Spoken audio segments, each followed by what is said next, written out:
Bueno, está nuestra colega María Jamardo desde España. María, buen día, ¿cómo estás? ¿Qué tal? Muy buenos días. Bien, hoy hemos pasado más temprano un raconto de videos que vienen a través de redes desde allí, desde Ceuta. Estaba mirando un mapa que muestra, digamos, 650 metros desde Marruecos a entrar allí en ese enclave. Primera pregunta, ¿es posible esto sin la anuencia de las autoridades marroquíes?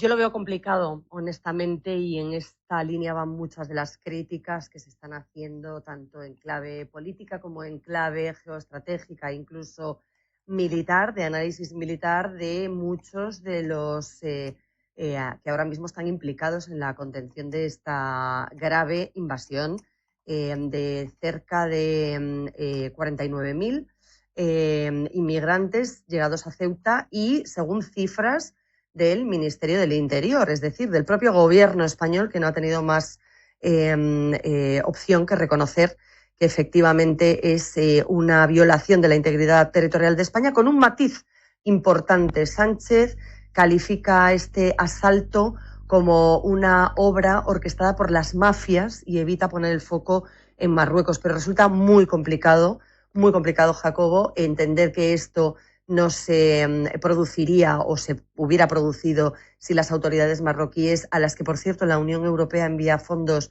ingentes para Ujú. el control de las fronteras europeas, porque las españolas no dejan de ser fronteras europeas, y la contención de toda esa presión migratoria que hay desde el África subsahariana, pues no hubiese hecho la vista gorda, o al menos no hubiese aliviado o desatendido o aflojado, si queréis un término más coloquial, la presión que deben ejercer las fuerzas y cuerpos de seguridad Ujú. del Estado para defender esa soberanía territorial.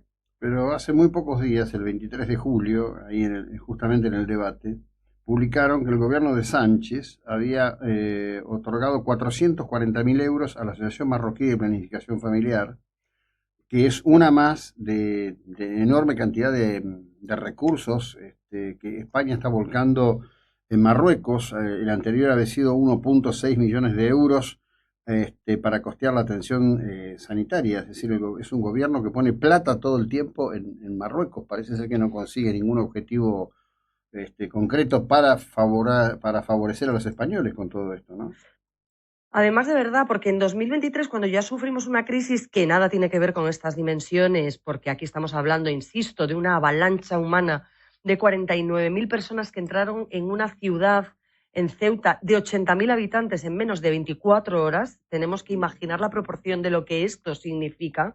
Una ciudad de 80.000 habitantes que recibe una avalancha humana descontrolada y además sin saber quién es cada uno de los que llega a Mm. esa ciudad. En 24 horas, 49.000 personas, la mitad de su población, algo más de la mitad. Entonces, en 2023, cuando hubo ya una especie de asalto masivo en el que muchos menores cruzaron efectivamente a través del agua, en un punto similar, en un espigón que es muy vulnerable, y recorriendo 200 metros de arena Mm. hasta lo que es considerado la puerta de Europa, en esa entrada de Ceuta, el gobierno de España resolvió la crisis migratoria, aunque no lo reconoció nunca así, con la entrega del Sáhara a Marruecos. Mm. El Sáhara era una reivindicación histórica de Marruecos.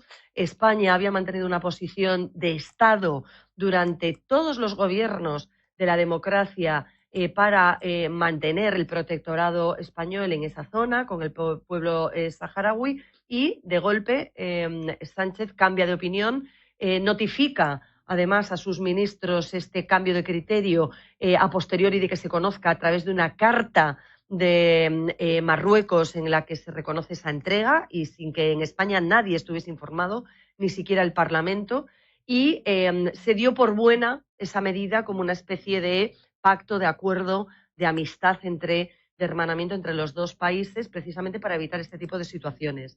Lo cierto es que no sirvió para nada. Lo cierto es que las subvenciones, una de ellas a las que tú haces referencia, pero otras muchas que se otorgan en términos de educación para sufragar escuelas en Marruecos, los trenes de alta velocidad, se entregan efectivos y dinero para pues, ayudar en el desarrollo de Marruecos constantemente desde España, y esto no está sirviendo en absoluto ni para contentar los ánimos del gobierno marroquí, ni siquiera para garantizar que esto sea una especie de inmunidad contra este tipo de invasiones que, si no se frenan y si no se pone remedio, van a ser cada vez más habituales. Y el efecto llamada, y lo hablamos, yo creo que en una de las últimas ocasiones en las que tuve la oportunidad de charlar contigo, ese efecto llamada de la regularización masiva también está haciendo estragos. Y este es el resultado de esa llamada del gobierno de España, que cualquiera que asalte su territorio y entre de manera irregular, al final, más pronto que tarde, va a tener los papeles, el reconocimiento, los servicios garantizados que tienen el resto de ciudadanos, por lo cual, ¿cuál es el incentivo en entrar legalmente en nuestro país? Ninguno. No, claro, ninguno. Además, bueno, se ha sumado Finlandia al planteo de la Premier Meloni en el sentido de excluir a España del acuerdo de Schengen, más allá del enojo del gobierno pidiendo que el embajador español ante Italia vuelva, pone el sesgo de cómo esto me parece que está superándolo todo, ¿no? Bueno, la escalada de tensión política con esta crisis migratoria de Ceuta es evidente que ha abierto un choque diplomático en el seno de la Unión Europea, ¿no? El hecho de que efectivamente la primera ministra italiana, Giorgia Meloni, anunciase ese intento de buscar una suspensión de España del espacio Schengen, que ha encontrado el respaldo del gobierno de Finlandia, y ya la preocupación adelantada por los Países Bajos, que ha exigido o que han exigido pues reforzar la protección en el norte de África, no es algo que esté pasando desapercibido.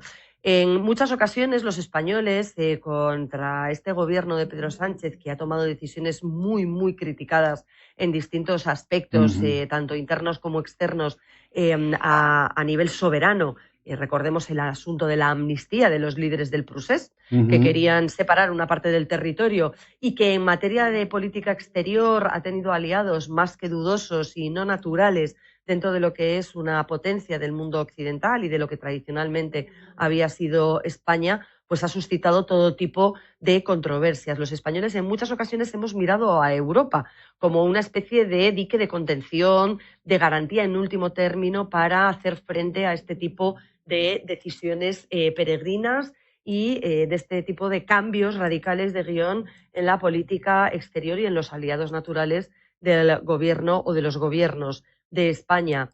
La pregunta ahora es si efectivamente esto que plantea la señora Meloni desde Italia, que humana y periodísticamente se puede entender, la respuesta es más que lógica, porque al final, insisto, España es puerta de Europa.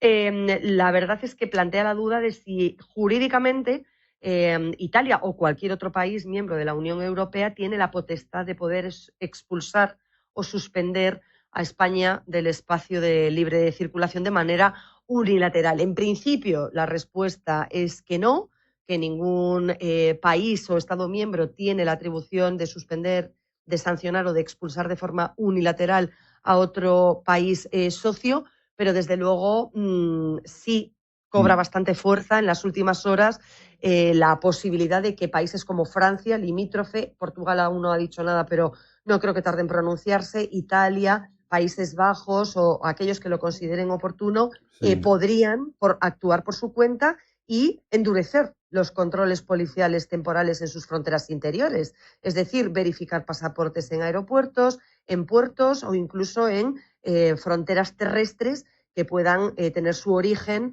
en España y que puedan ser un foco de entrada de toda esta gente que está llegando de manera masiva y descontrolada a través de Ceuta y de Melilla. Sí, acá Bárbara, que nos está escuchando desde Sevilla, dice: la sentencia del Tribunal Supremo también tiene influencia en esto. Por supuesto que la tiene, porque además la verdad, no sé si ustedes lo han analizado, pero yo siempre me pregunto cuando me encuentro con estos predicamentos, ¿cuál es la lógica? ¿Por dónde fue esa lógica para llegar a esa definición de que si viene por el agua es distinto que si entra por tierra, ¿no?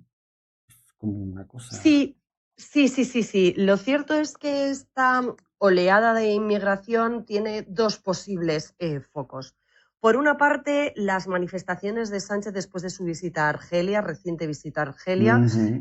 apelando a esa buena sintonía con Argelia que se había roto, recordemos, en el momento en el que se entrega el Sáhara a Marruecos y se observa o se detecta por parte de Argelia una aproximación o un acercamiento de las relaciones bilaterales España-Marruecos en ese año 2023. Insisto, entrega que no ha servido para contener Ujú. esta presión migratoria constante sobre las fronteras de las dos ciudades autónomas españolas.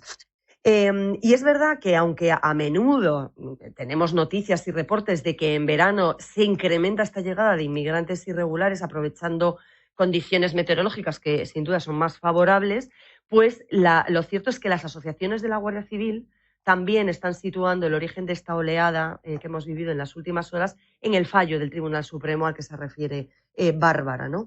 La Sala de lo Contencioso Administrativo del Alto Tribunal lo que fijó es que los inmigrantes que alcancen Ceuta o Melilla por vía marítima no pueden ser objeto de un rechazo inmediato en la frontera, es decir, de lo que conocemos habitualmente como una devolución en caliente, Mm. al entender que, a diferencia de los que saltan la valla, no han superado un elemento físico artificial de contención fronteriza. Mientras la valla es un muro, por entenderlo de esta manera, Ujú. levantado entre dos países para poner un freno físico a esa entrada descontrolada, la frontera natural, por decirlo de algún modo, los espiegones o las playas no pueden entenderse como un elemento creado específicamente para esa contención y, por lo tanto, no se habilitaba la devolución en caliente. De manera que esto ¿a qué obliga? A que las fuerzas de seguridad tienen que identificar a estas personas y tramitar individualmente su situación conforme a la legislación de extranjería, lo que supone ya con efectivos muy reducidos en Ceuta y Melilla, porque siempre han estado reclamando Guardia Civil y Policía Nacional que se refuercen los efectivos por la presión y por las situaciones a las que tienen que hacer frente, un incremento burocrático adicional al propio control en sí del espacio físico, es decir, un abandono, en definitiva, de la labor de soberanía que el Estado ha ido entregando a Marruecos, que ha abandonado en sus propias competencias y que efectivamente la interpretación del Tribunal Supremo pues tampoco ha contribuido específicamente a mejorar. Sí, sí, indudablemente. Pero insisto, ¿no? Que un tribunal ignore la legislación internacional sobre fronteras marítimas, la verdad que para mí eh, es insostenible por cualquier lugar que se lo mire. Pero bueno, como siempre, te agradezco enormemente el tiempo y la ilustración que nos dedicas. Que tengas un muy buen día. Muchas gracias, un abrazo. Igualmente. Esta era María Jamardo, periodista española, notoria periodista española.